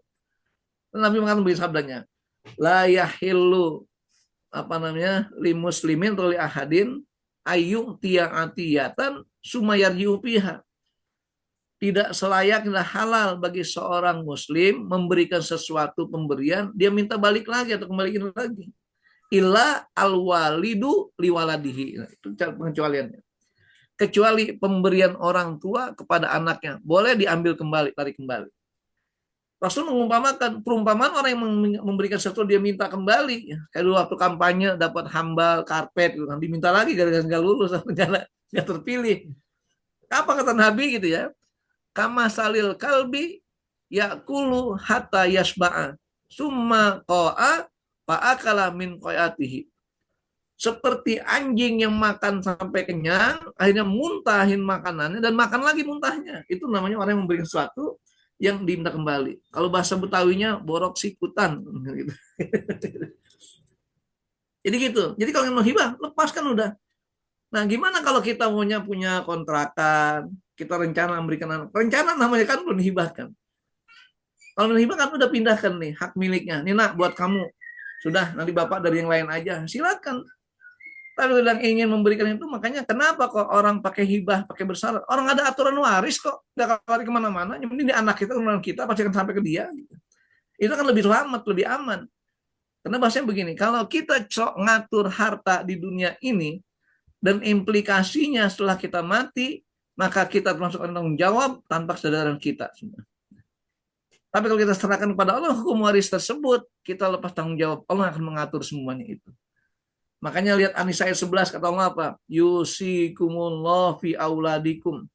Allah berwasiat untuk anak-anak kalian. Kenapa Allah berwasiat? Harta milik Allah saat itu. Ketika udah jadi waris. Jadi nggak ada urusan dengan kita. Makanya mohon maaf kita sebagai orang tua kadang-kadang jangan berwasiat pada anak atau kita bilang, nah nanti rumah ini rumah hasil kesayangan bapak dan ibu. Bapak ibu nggak rela kalau kalian jual. Nggak boleh wasiat begitu. Kenapa? Karena anak belum tentu butuh rumah, dia butuh uang. Akhirnya terjadi apa? Konflik di antara anak itu. Yang satu ikut wasiat ayahnya yang salah, yang satu isyarat Islam. Nggak tuntas sampai sekarang ini, nggak selesai. Gara-gara beda persepsi pemahaman hal itu. Makanya tadi kayak waduh syukur yang memberikan sesuatu untuk tinggal pilih mau dia dalam bentuk warisan atau hibah. Kalau warisan, udah Allah yang atur nanti pasca kematian. Udah kita nikmati aja. Nah, adapun kalau kita maunya memberikan anak rumah, kan dia kan yang dibutuhkan manfaat sekarang, bukan nanti setelah mati. Kalau hibah ya sudah, hibahkan sebagiannya, sebagian lagi buat kita untuk hidup. Nggak jadi masalah seperti itu. Nah, kecuali ini ada persyaratan begini. Dia menghibah pada anaknya. Nah, ini rumah buat kamu semuanya. Tanda terima sudah semua. Sudah ganti namanya. Sertifikat sudah dirubah semuanya. Tapi mohon maaf, Bapak minta kepada kebaikan kalian untuk memberikan hasil selama ini untuk Bapak hidup. Nah, itu bikin adendum namanya pernyataan itu. Tapi rumah sudah menjadi milik anak. Artinya Bapak nggak bisa berbuat lagi untuk mengatur rumah tersebut. Hanya mengambil ke hasilnya saja. Nah, ini kita dilemanya di situ. Kenapa? Karena ada bau-bau wasiat namanya. Ada nuansa wasiat. Kenapa? Karena pemilikan sempurnanya setelah kematian. Padahal udah kematian bukan kita yang ngatur, Allah yang ngatur semuanya. Saya kira itu ya, terus syukur. Ya. Jadi hakikatnya boleh, tapi dengan resiko seperti itu. Gitu ya, baik. Terima kasih. Bisa lanjut dulu Ustaz kali ya. Baik, lanjut dulu ya, biar tuntas.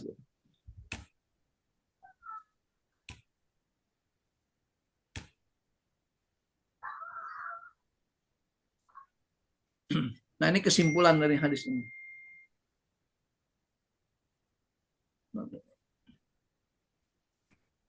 Pertama, berdasarkan kesimpulan ini, harga sesuatu kemuliaan sangat tergantung pada syarat yang ditentukan dalam mendapatkannya. Contohnya, syarat ingin jadi presiden. Nah, berarti kan apa syaratnya? Mahal. Kenapa mahal? Karena dia korbankan segala yang dia miliki, memberikan pengertian, memberikan dukung, mencari dukung sebagainya. Nah, kenapa? Karena harga presiden mahal sifatnya. Walaupun sekarang jadi dilema ketika syarat dimain-mainin, seperti masalah sah ada ijazah, masalah macam-macam, sogokan-sogokan. Ini kan kekeliruan. Sehingga apa? Kesannya nggak jadi mulia lagi yang diharapkan itu. Jadi permainan saja. Padahal kalau yang mulia itu syaratnya harus begitu mulia dan tidak ada unsur keharaman di situ. Seperti kemuliaan surga. Ini kan sangat mulia surga. Maka Allah memberikan syarat tadi 3 hal tersebut. Kenapa? Sebagai upaya kita untuk bisa memenuhi syaratnya, baik bersifat umum, khusus pun sifatnya istimewa. Syarat harga diri kita biar mulia, jaga harga diri. Jangan sampai kita makan yang haram. Jangan sampai kita menjatuhkan martabat kita. Kenapa? Harga diri jadi mahal. Jabatan pun begitu. Ini amanat dari Allah. Jangan kita abaikan, jangan kita permainkan. Sehingga apa? Jabatan dipermainkan, jadi nggak ada harganya lagi. Hanya sebuah permainan belaka.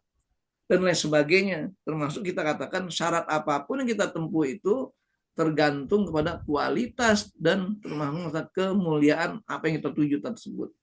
Makanya harga suatu kemuliaan sangat tergantung pada syarat yang ditentukan itu. Yang kedua, jika hidup ini adalah masalah hidup ini, jika masalah, maka Islamlah sebagai sumber solusinya. Kenapa? Karena Islam datang mengajak manusia untuk dapat 2 kebahagiaan. Bahagia di dunia, dia tenang beribadah karena tahu dasar-dasar dan syarat-syarat hukumnya itu. Dia tenang di akhirat, bagi akhirat akan dapat bagian atau balasan yang begitu baik dari Allah SWT, termasuk kenikmatan surga itu. Maka jika hidup ini masalah, maka Islamlah sebagai sumber solusinya. Karena Islam agama yang sempurna, bukan agama yang paling sempurna. Itu dibedakan. Kalau agama sempurna, nggak ada tandingannya. Hanya satu. Tapi kalau paling sempurna, ada tandingannya.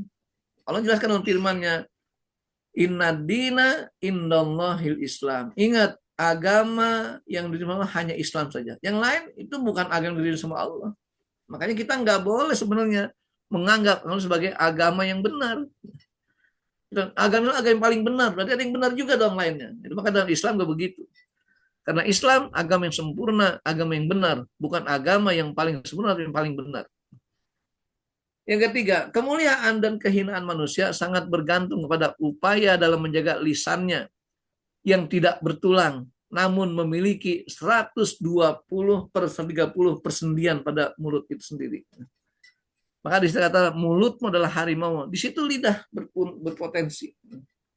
Makanya kalau kita mampu menjaga lidah kita, kita selamat dari segala pengaruh-pengaruh apa yang terjadi pada diri kita sendiri. Jadi lidah 120 sangat berpotensi mempengaruhi tubuh kita ini. Karena hadis mengatakan likulli sulama ala nasi fi kulli yaumin ali shadaqah. Dalam perhentian kita ini setiap hari persembahkan untuk beribadah pada Allah agar mengandung nilai pahala. Salah satunya lidah kita ini kita harus jaga biar apa mengandung nilai pahala. Sehingga kita normal ini kita jaga harimau kita ini.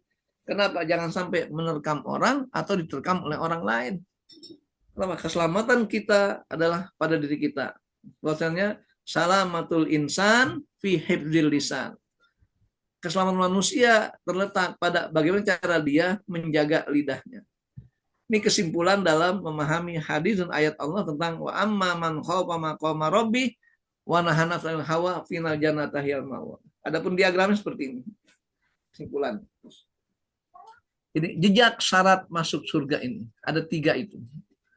Pertama, rukun iman. Sebagai implikasi kita sadar Allah lah zat yang akan mengatur semuanya itu. Kenapa? Karena ini bersifat kegaiban sesuatu. Allah zat yang maha gaib. Makanya tidak bisa kita memahami Allah hanya dengan akal logika kita. Harus dengan hati kita. Karena hatilah yang memberikan isyarat tentang kebenaran mutlak pada keimanan tersebut.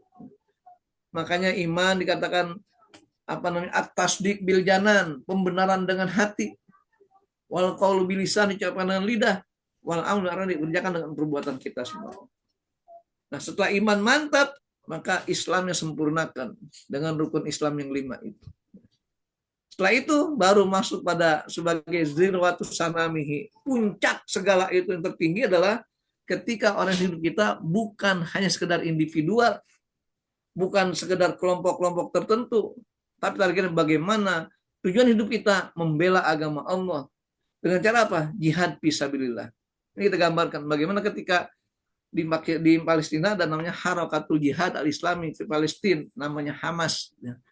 Kenapa? Karena mereka lah yang sudah bertekad untuk bertahan dari segala serangan-serangan kejahilan dan kebengisan orang-orang Zionis itu. Makanya ada sebuah ungkapan begini, ini menarik untuk kita renungi bersama. Bahwa dunia ini itu akan tunduk, patuh, dan takut pada resolusi PBB. Ada PBB sebagai perwakilan dunia, lembaga perwakilan dunia itu. Sementara PBB sendiri takut dengan Amerika. Bagi Amerika sebagai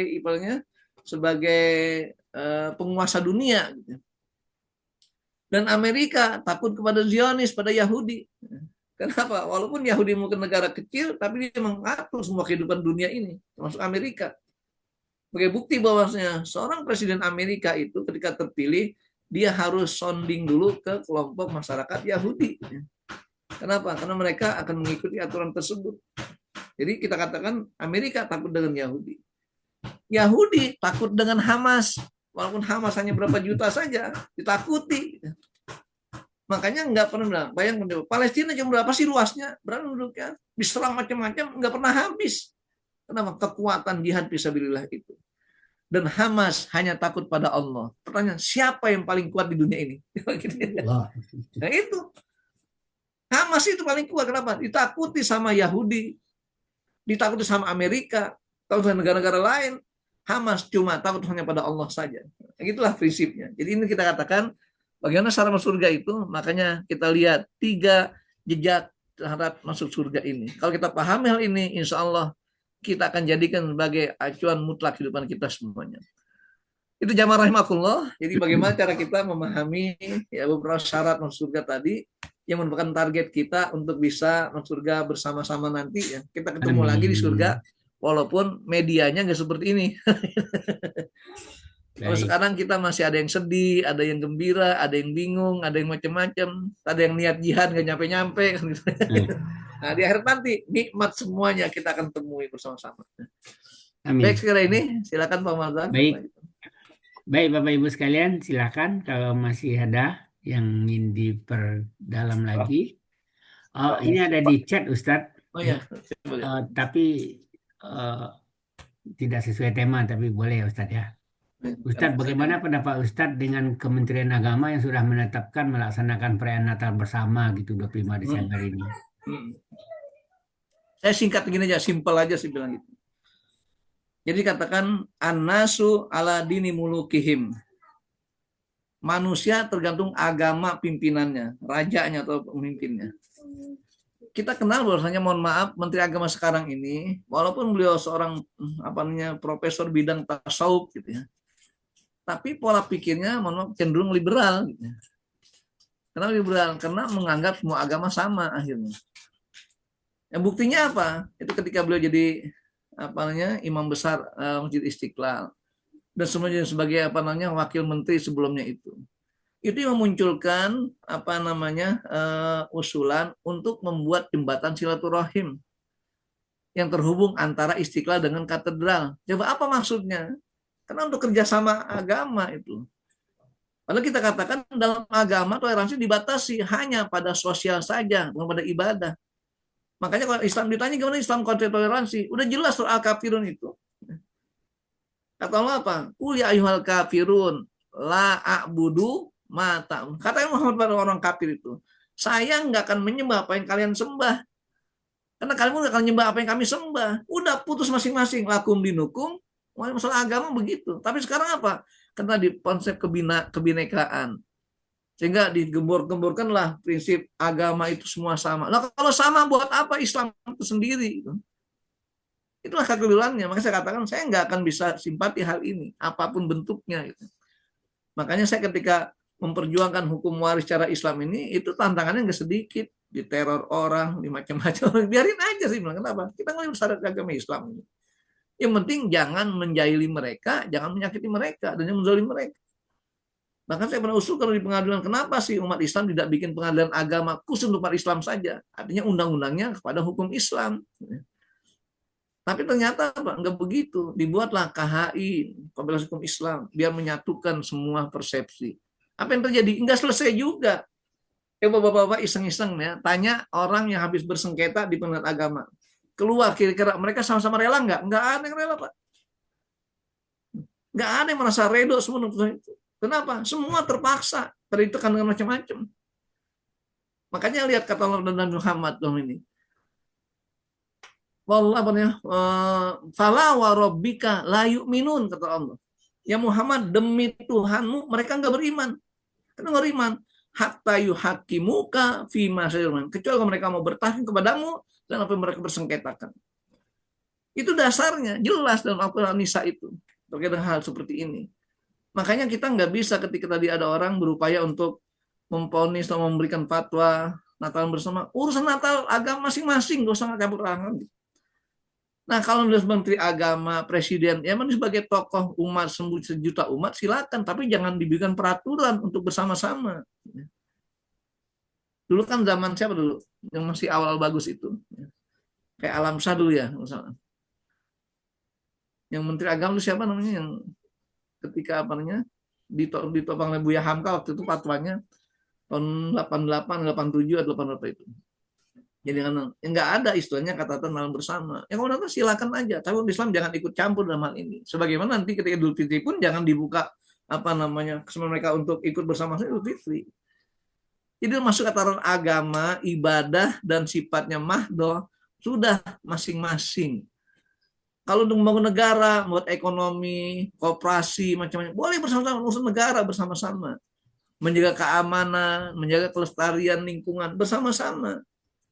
Tapi masalah ibadah, masing-masing. Masjid ya masjid, gereja ya gereja, katolik macam-macam, jangan dicampur adukan. Nah, itulah kata-kata awal mulai dianggap hal sebagai toleransi, lama-lama akan menjadi mekan umat Islam semuanya. Kalau nggak percaya silakan lihat aku. Jadi gitu prinsipnya. Jadi intinya ketika ada keputusan Menteri Agama memberikan Natalan bersama, saya nggak simpati hal ini. Kenapa? Karena menganggap itu bukan bagian dari agama. Saya kira itu mungkin. Ini ada hubungannya dengan pertanyaan sebelumnya, Ustadz. Bagaimana dengan Islam Nusantara, Ustadz? Semuanya bermuara pada pemahaman pluralisme agama. Itu misi Zionis loh. Iya. Agama udah rahmatan alamin. Kenapa dikotak-kotakin lagi? Jadi Islam harus dengan Nusantara. Loh, sebaliknya Nusantara harus dengan Islam. Itu kalau kita lihat agama. Cara nggak langsung, Nusantara udah Islam kok. Lihat istilah yang digunakan bahasa Nusantara. Ada kata musyawarah, itu bahasa agama, bahasa Islam. Ada anggota Dewan Perwakilan, itu bahasa Islam. Ada rakyat, ro'iyah, itu bahasa Islam semua. Nah, cuma kadang-kadang tadi ingin membatasi hal ini.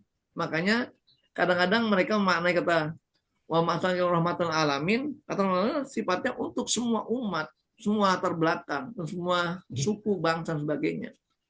Makanya nggak ada istilah agama Nusantara atau Islam Nusantara, Islam Arab, Islam Afrika, Islam macam-macam gitu.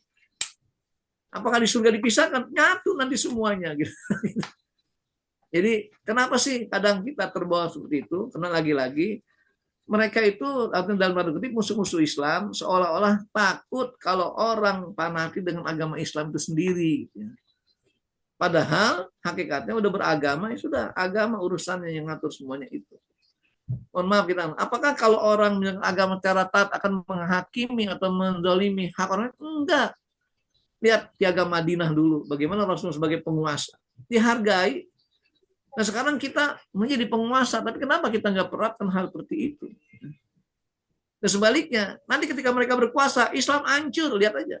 Itu pelajaran ketika Eropa pertama masuk agama Islam, pada abad ke-7. Islam masuk ke Cordoba, aman mereka, pilihan dua, mau masuk Islam, mau bayar jizyah, selesai. Tapi giliran kebalikannya, mereka menguasai kembali, pilihan dua juga, masuk Kristen atau mati. Coba, lebih mana lebih dahsyat? Jadi intinya pahami secara menyeluruh baru akan bisa menyimpulkan sebuah kehidupan yang bersama-sama itu. Saya kira itu ya. Nah, ini kembali ke pertanyaan hibah tadi nih Ustaz dari Bu Erni Savitri. Ya. Hibah kepada seorang anak apakah harus diikuti dengan hibah kepada anak yang lain gitu? Karena sepanjang yang saya ketahui hibah adalah hak kita untuk menghibahkan sesuatu kepada anak asal tidak lebih dari 1/3. Apakah betul itu Ustaz? Ya, baik. Pertama, bedakan hibah dengan wasiat. Ini karena rancunya di sini. Gara-gara apa? Undang-undang kita sudah menjelaskan itu masalahnya. Jadi harus kerancu pemahaman. Kalau hibah itu hak prerogatif kita sebagai pemilik harta. Terserah kita. Mau berapapun, nggak ada perasaan kepada siapapun tujuan itu. Namanya hibah. Kayak saya memberikan hadiah pada istri, pada anak tetangga. Silakan aja, nggak ada batasannya.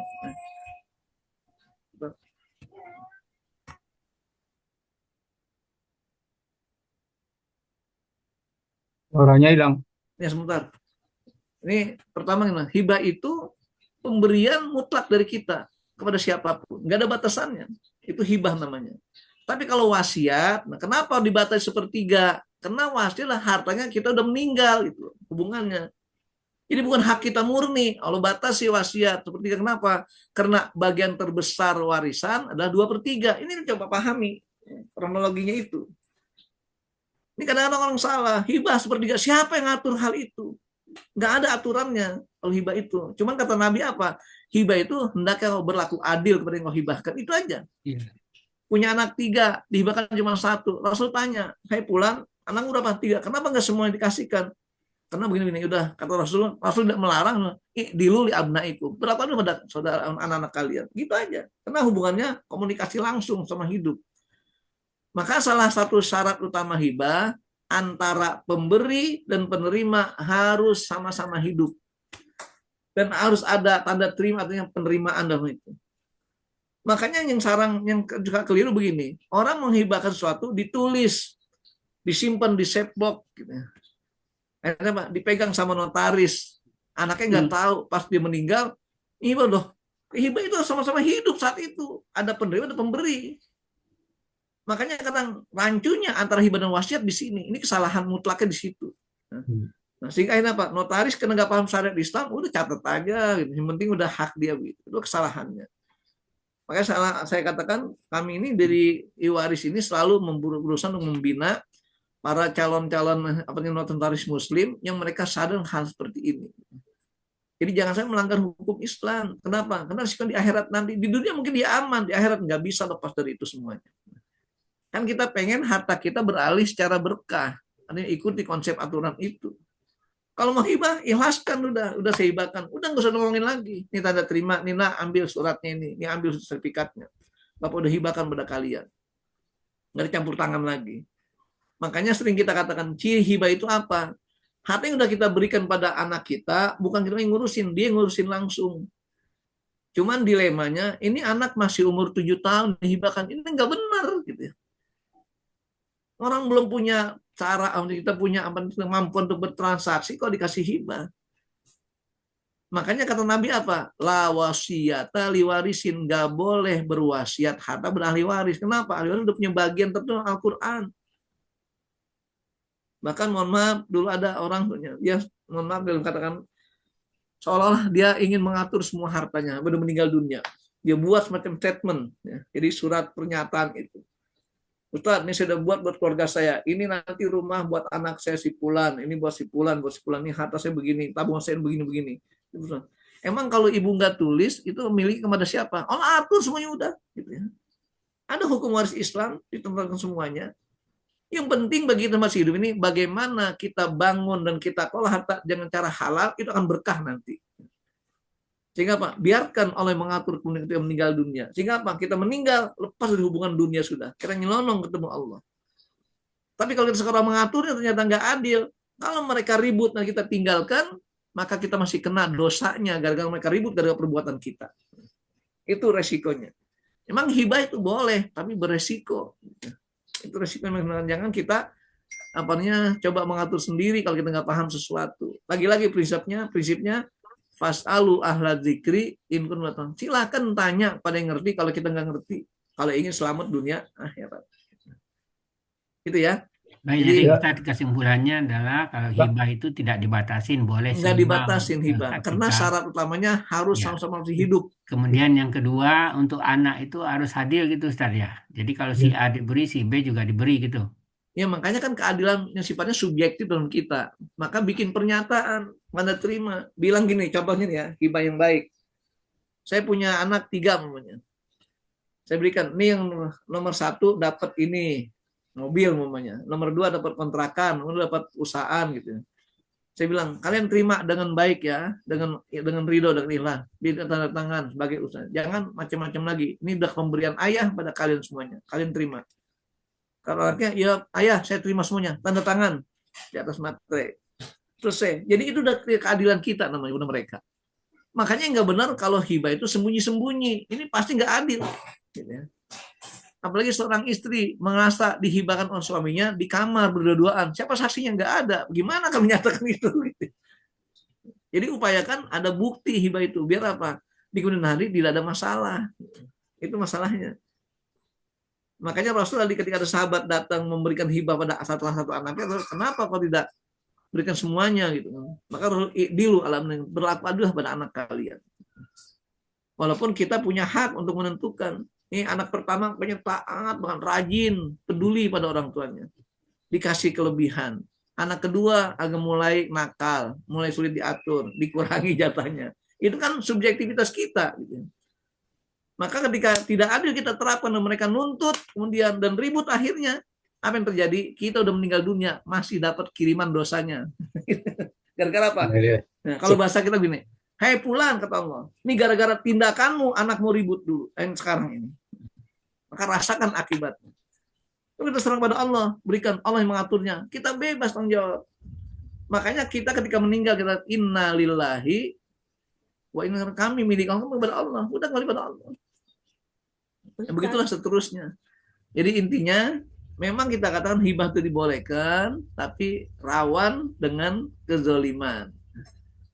Kalau wasiat itu, kenapa tidak boleh wasiat harta? Karena sudah masing-masing ahli waris dapat bagian dari syariat. Nggak ada yang dizalimi dalam hal itu. Kenapa kok wasiat harta dibagi 1/3? Karena bagian terbesar warisan adalah 2/3. Nggak ada yang terzalimi gitu semuanya. Yang lebih salah lagi karena anak angkat ingin menguasai semua harta itu. Nah, itu masalahnya. Pak Maswar, boleh tanya lagi Pak Maswar? Sebentar Pak, ada Ibu dulu, Neti. ada Ibu Neti Said. Ya. Nanti baru Pak Abdul Syukur ya. Silakan Bu Neti. Assalamualaikum Ustadz. Waalaikumsalam warahmatullahi wabarakatuh. Ustadz, itu tadi menyambung pertanyaan saya sebelumnya mengenai Kementerian Agama tadi ya, yang Oh gitu ya Bu. Nah itu Ustadz, apakah betul sangat prihatin sebetulnya dengan kondisi ini ya Ustadz? Kita mayoritas Muslim di Indonesia gitu, dan terus banyak ulama-ulama yang sangat baik gitu, masih yang di Indonesia ini gitu. Nah, apakah begitu sudah tertutupkah bagi ulama-ulama kita itu untuk mengingatkan gitu Ustadz ke pemerintah gitu. Nah, itu kan bagian dari pemerintah. Apakah betul-betul sudah tertutup bagi ulama-ulama kita untuk menyampaikan apa itu pendapat, mengingatkan. Nah, terus yang kasihan sekali itu anak cucu kita gitu Ustadz. Betul. Kalau sudah dilegalkan dari pemerintah, artinya akan merunut sampai ke bawah gitu ya, sampai ke sekolah gitu. Nah, terus ini Ustadz, kita tidak berdaya gitu, serangka ulama aja sudah tidak berdaya gitu ya, apalagi kita masyarakat awam gitu Ustadz. Nah, bagaimana cara kita itu sebagai ibu rumah tangga gitu ya, untuk berjihad, artinya kan kita ingin berjihad memperjuangkan prinsip Islam gitu, akidah kita gitu. Betul. Apa upaya kita sebagai apa gitu yang awam ini untuk berjihad untuk memperjuangkan akidah kita ini gitu Ustaz. Siap, Bu. Iya, Bu ya. Silakan. Ini karena waktunya terbatas, saya singkat aja gini. Pertama, ada sebuah ungkapan menarik dari seorang ulama dalam kitab Al-Hikam. Apa kata beliau? Fasadul umaro bi fasadil ulama. Rusaknya pemimpin tergantung rusaknya ulama. Wa fasadul ulama bi fasadati dunya. Rusaknya ulama dengan rusaknya dunia ini. Maksudnya apa? Kalau ulama itu sudah orientasinya dunia, pasti akan rusak, Bu. Contoh ini. Sekarang saya dialog dengan teman-teman alumni dari Kairo juga, dari mana UIN juga. Ketika bicara ingin meraih jabatan, maka dulu pernah saya singgung aja gini. Ada sebuah orang yang menjabat sesuatu jabatan dalam sebuah universitas perguruan tinggi. Nah, salah satu syarat dia untuk dipromosikan, dia harus menulis di beberapa catatannya atau di media sosialnya tentang Islam moderat. Itu yang diharapkan. Kalau nggak begitu, nggak akan bisa dipromosikan.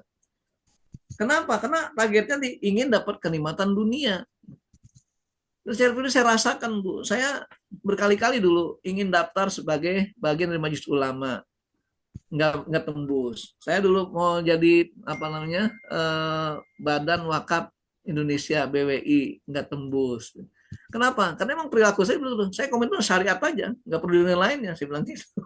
Jadi emang berat tantangannya. Nah, itu makanya hal ini katakan ketika sekarang ada ulama seperti itu, karena mereka rata-rata ingin menjabat sebagai jabatan tertentu, dia harus bisa bermain memahami pola Islam yang sifatnya liberal ataupun Islam yang sifatnya Nusantara, Islam moderat. Kalau nggak akan bisa diterima hal itu.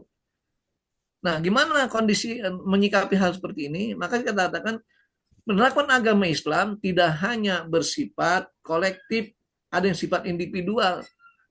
Caranya ya kita harus didik anak kita di rumah dengan pemahaman Islam yang baik, cari guru-guru yang baik, cari guru yang betul menjelaskan agama Islam.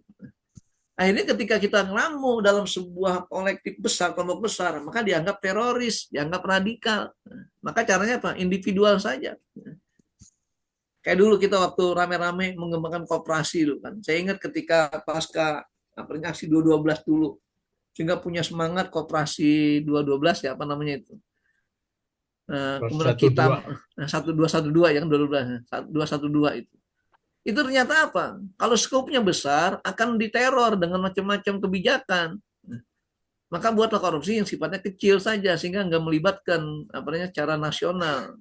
Itu jadi masalah lagi. Kalau sudah masuk seperti itu, ini apa? Muncul kecurigaan. Maka saya katakan kita ini sebenarnya merdeka, tapi tidak bisa merasakan kemerdekaan itu sebagai seorang Muslim.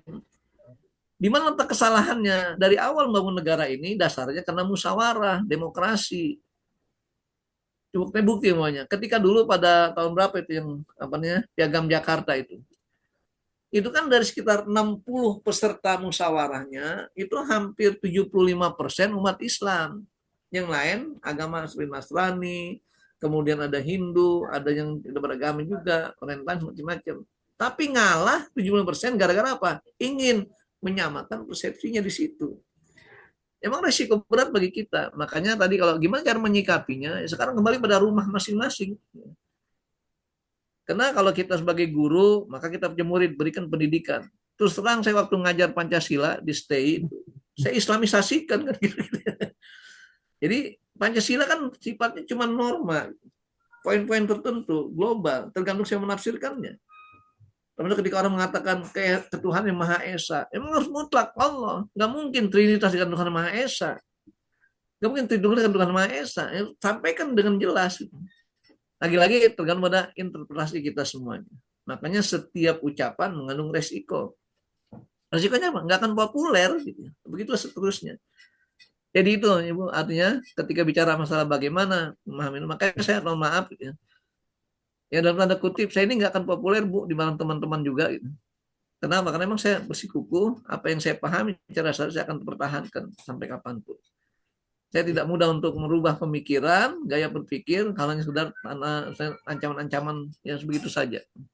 Makanya ketika bicara masalah hukum waris Islam ini, saya dimanapun tetap mengatakan, inilah hukum Islam begini. Yang lain nggak akan bisa seperti itu. Makanya ya tantangan tadi besar, ancaman, teror, dan macam-macam. Pak, Ya. Silakan Satu terakhir lagi, Pak ya, Mas. terakhir Pak Abdul Syukur ya. Terakhir ya. Ya. Pak Ustadz, Yap. di dalam sering kita dengar itu di dalam acara perkawinan itu ada nasihat dari penceramahnya itu gini. Kalau nanti kalian berkeluarga itu harta istri itu ya harta istri. Harta suami itu harta suami dan istri dan anak-anaknya. Nah, ternyata setelah berkeluarga begitu tuh seorang istri punya harta sendiri dan dia keluarga itu punya anak tapi laki-laki semua. Nah, ketika istrinya meninggal itu apakah anak-anak lakinya itu menjadi penghalang bagi hartanya istri untuk saudara-saudara perempuannya, Ustadz? Ya, Terima betul. kasih. Jadi namanya ahli waris itu terhubung lewat nasab. Dan ketika dia punya waris anak laki-laki, itu menjadi asobah tunggal, namanya, Pak. Dia akan menghalangi seluruh lapisan berikutnya. Makanya namanya ahli waris level 1, ada level 2 seterusnya. Siapa level 1? Dari mulai ayah, ibu, istri, dan anak. Itu level 1 namanya. Nah, dari 5 unsur ini, ayah, ibu, istri, dan anak-anak laki perempuan itu nggak akan terhalang habis, hanya berkurang.